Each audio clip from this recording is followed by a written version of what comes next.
Welcome to PR Talk, sponsored by the PRSA of Oregon. This is your host, Amy Rosenberg, founder of Veracity and author of A Modern Guide to Public Relations. Help other people find our podcast by subscribing, rating, giving us a review, or sharing on social media. Thanks for tuning in. Hi, I have Peter Shankman here. Hi, Peter. Hey there. Thanks for joining. So everybody in the PR world knows that Peter was the mastermind behind HARO, Help a Reporter Out. Or do people call it HARO? I call it Harrow, but seeing how I sold it 11 years ago, it's pretty much not up to me what it's called anymore. Yeah, and it might be an East Coast, West Coast thing, frankly, how we pronounce it. But anyway, so HARO was purchased by Cision. And if you don't know what that is, you should probably check it out if you are in PR. And he now runs Shank Minds, a mastermind of business leaders. And he's also written 5 best-selling books. His most recent ties into his podcast, Faster Than Normal, which is about how to harness the powers of ADHD. And today I want to talk with Peter about how PR people in particular might fit the ADHD profile, which I know I do. And Peter was a PR guy. But if not, if you don't feel like you're ADHD, just hang on and continue to listen, because PR does lend itself to being quite distracted, which is the hallmark killer of not only productivity, but it's also a huge symptom of ADHD. So thank you for joining, Peter. I'm glad to be here. So yeah, just in your experience, which I know might not be research-based, but it's just kind of how you feel about, you've been working in PR for a while, or that was your background, and you've been talking about ADHD for a long time. Is there a high prevalence of PR people with ADHD? I don't know if it's so much PR people. I mean, there's definitely a high prevalence of creative types who are neuroatypical or neurodiverse. That's ADHD, ADD, autism, executive function disorder, somewhere on the spectrum. So I don't necessarily know if it's PR per se, but definitely those who are creative do tend to skew to a higher percentage of ADD, ADHD. Because we'd consider PR creative, possibly. Perhaps. Sometimes I'm kind of laughing to myself because I do feel like there's so many details with PR. I mean, we all love to get creative, right? But then sometimes we can't get things done in our job without being detail oriented. So do you think PR is a good choice for people with ADHD? Well, it's mandatory that, we have both those sides going. You can't just rely on creativity. There are always other things that need to happen. And so, I think that any industry that people enjoy is a good choice for them. Whether or not they are ADHD or whether or not they have any sort of neurodiversity, it comes down to finding something that they enjoy doing, something they're good at. Let's face it, you're better at things that you really want to do. You're not better at things that you don't necessarily want to do. So the key is figuring out what you enjoy and allowing that to sort of guide your path, because the more you enjoy something, the less your ADHD is going to come into play. ADHD is essentially the body's inability to create enough dopamine to keep you focused on what you're doing if it's not exciting you. And so if you are doing something that does excite you, you will tend to want to do it more. Right. Yeah. So you should be focused on doing something for a living that works for you. So, and then if you do have ADHD, though, what would your tips be for people who already are in PR, and how can they? I mean, there's 2 ways to look at ADHD. You could look at it the issues way or the problems way, but you tend to look at it more of like the power way, meaning that there's power behind ADHD. And so how do we could we talk about both, how to harness the power of ADHD and then also kind of combat the issues or push them away? Well, for me, I really focus on the good parts. I look at the things that I do. I look at what works for me. I look at how I do them, and I'm always trying to improve myself. For me, ADHD comes into play when it comes down to being creative, being able to come up with ideas that people normally wouldn't think of. I came up with and implemented HARO on a 5-hour flight from LA to New York. By the time we landed, I had a company, and so it has to come down to what you want to do and how you're going to use it to your advantage. There are downsides to ADHD as well, and I am very aware of those. There are certain things in my life that I've set up rules, sort of different ways to live that I don't allow myself to not do, because they tend to, when I don't do them, I tend to fall off the grid or fall off the side of the road. So the key is to constantly do things that benefit you, and trying to eliminate as much as possible the negatives. And what are your rules? Can you kind of walk us through that? Yeah, I mean, there has to be exercise. Exercise is mandatory every single day. If I don't exercise first thing in the morning, I don't get that first hit of dopamine. I'm not allowed to start, and I don't get that ability to sort of kickstart my day. If I don't exercise, I don't get the chemicals, and it's all about getting the chemicals. My second rule is eliminating choice. I have a very my closets are labeled. One side is labeled office/travel, and it's t-shirt and jeans. The other side is labeled speaking/TV, and it's button-down shirts, jackets, and jeans. The suits, the sweaters, the stuff like that. That's all in my daughter's room, where I don't have to look at it, because if I had to wake up every morning, I remember that sweater. Where did I get that sweater from? I should do something with that. And I immediately, there's 5 other things that I could, be doing. It's 30 minutes later. It's 3 hours later. I'm naked in the living room on Facebook. I haven't left the house. So it comes down to, where do you find the things that you want to do, and how do you get them done? For me, it's eliminating choice. I'm also very aware of what I eat. The healthier I eat, the chances are I'm going to have a better day. If I eat like crap, I tend to feel like crap. It's rules like that. It's basic stuff that really can help anyone. Whether you have ADHD or not. The simple act of getting somewhere 10 minutes early, 15 minutes early each time. That's incredibly beneficial as well. The simple act of not if you're not late, if you get up a little earlier every day and you're not late, you don't have to rush. You don't have to drive yourself crazy trying to make up time. Whatever, you're on time. You have all the time to relax and get ready and prep, and you don't walk into a meeting crazed, things like that. It's getting little bits of exercise every time I can. If I have a meeting, I tend to choose my meetings. I tend to make my meetings standing and walking meetings, as opposed to sitting down. Sitting down meetings tend not to do that much. They're not as beneficial. You don't get as much creativity. So I tend to hold my meetings walking. Let's go outside. Let's walk to the park. Let's take our dogs out. Let's do something fun. Mm-hmm. But then it might you can change that for any personality type, so that to me sounds a little hard, because then I would find many things to be distracted by.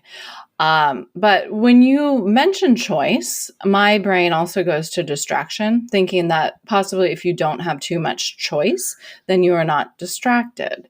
And then that kind of leads into the topic of, PR is a very distractible industry or career, wouldn't you say? Well, I think anything can be. Yeah. Any industry can be. You sit down in front of your computer. Doesn't matter if you're an accountant, if you're working PR. You sit down in front of your computer. If Facebook's open, if Twitter's open, if the news is open, anything's distractible. So how do you? What would you do? Yeah. How do you take that kind of concept of choice into your working day and your computer, literally? Well, for me, everything is organized. Everything is scheduled. I have meetings that start exactly on time, end exactly on time. Everything in my everything that I do during the day is boxed into a schedule. Because of that, I don't have the time to get lost or to get to lose myself. I also put specific time in for brainstorming and for creativity and for writing. There'll be days when I have absolutely nothing on my calendar and it's literally blocked off, so I can write for 6 hours or 7 hours. I'll get on a plane for that. I'll fly to Asia. I've written my last 3 books literally on airplanes, because that to me is my focus area. So again, you have to understand yourself and work the best possible way that you can, understanding how you work. Mm-hmm. So a lot of ADHDers, I think, possibly are rebels. So Gretchen Rubin's book about the 5 personality types, when it has to do with habits, I'm definitely a rebel. And so it's like super fun for me to not do what I say I'm going to do. It's just really fun. And so I don't know why. So in terms of okay, I'm going to sit down and write for 5 hours, that actually sounds like fabulous to me, frankly. Like, I would love to do that, but then something gets in the way. And I think what's so hard about PR is that this kind of goes into a question I have about Haro, is that we're service oriented. So we are serving the media, but we're also serving our clients if we have clients, or multiple teams if we're in house. And so, how do we kind of put our own oxygen mask on first and work on what we say we're going to work on, which is our own writing, or writing for our own company or whatever, and not just get distracted by the shiny thing, which is the client email. You have to shut things off. When I'm writing, I don't have access to my email. I don't allow myself to check it. Maybe I'll go 2 hours, 3 hours without any notifications. I shut everything off. It's not that hard to do. I don't look at it as so much as being rebellious as I do looking at it as wanting to make the most use of my time. My time is valuable. Yeah. And so if I'm going to sit there and write, I'm going to write in such a way that I'm not distracted and not going down rabbit holes or things like that. I'm making sure that the things I do are being done the right way, because, we only have so many hours in a day. And I know that when my daughter comes home, I'm a single dad. When my daughter comes home, it's about her, and I want to make it about her. So I'm very much sort of aware of those few hours during the day I have when I'm free to do what I want. I'm making sure that I'm doing exactly that. Mm-hmm. Yeah, it's say no to the distraction is what our ADHD coach said to my son.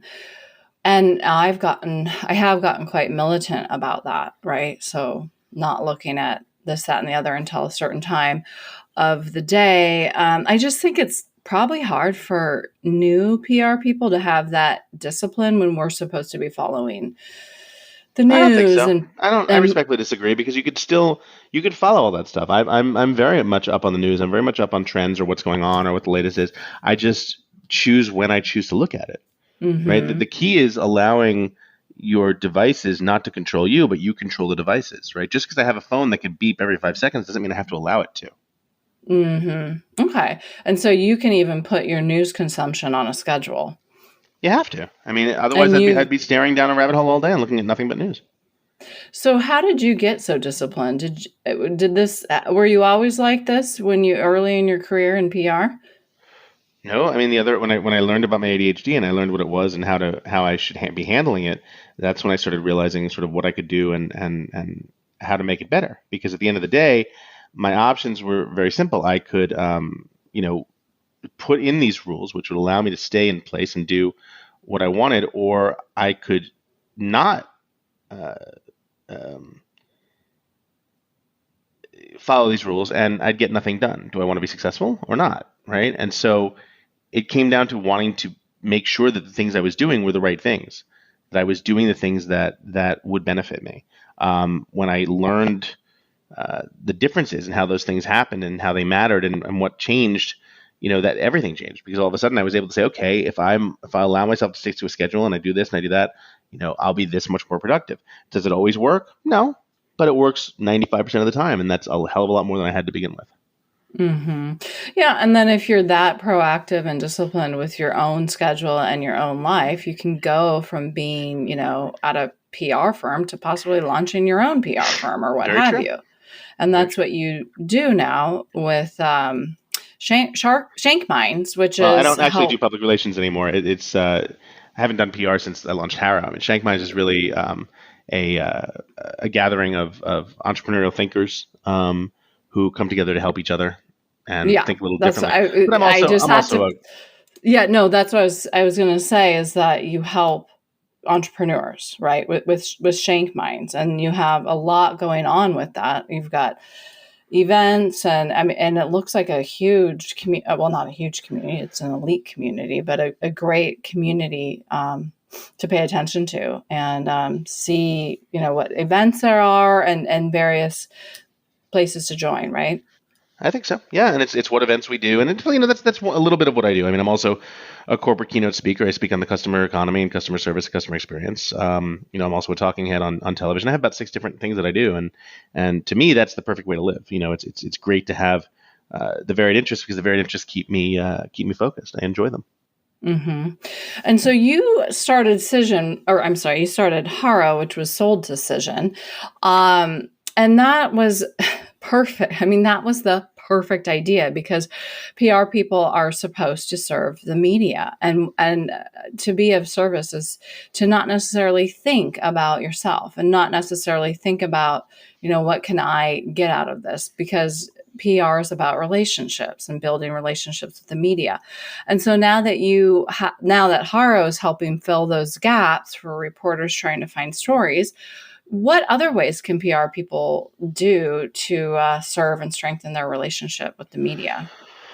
I think one of the key things is to understand that the media, reporters are trying to do 10 times more with 5 times less. And so being able to help them any way you can and do things that they otherwise couldn't do, giving them what they need, when they need it, how they need it, things like that, tends to be pretty beneficial to them. And reporters tend to look for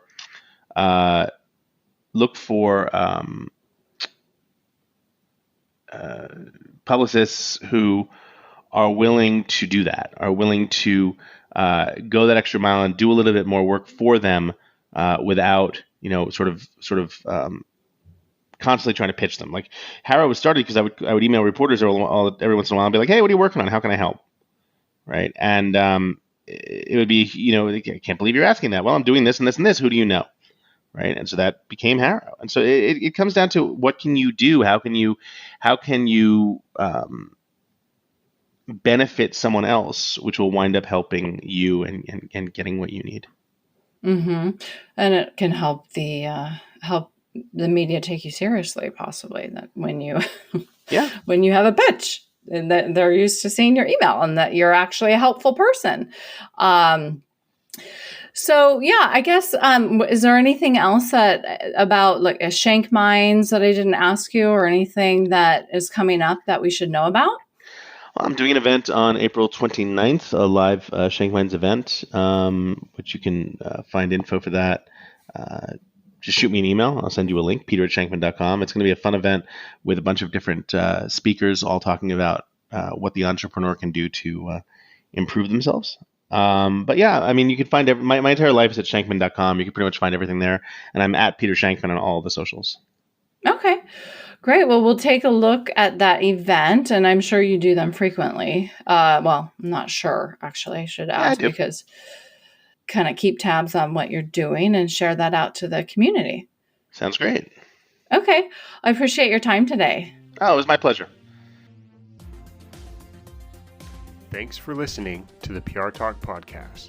Find Amy's book, A Modern Guide to Public Relations, plus more PR Talk episodes at prtalk.co. And remember to subscribe, rate, and review.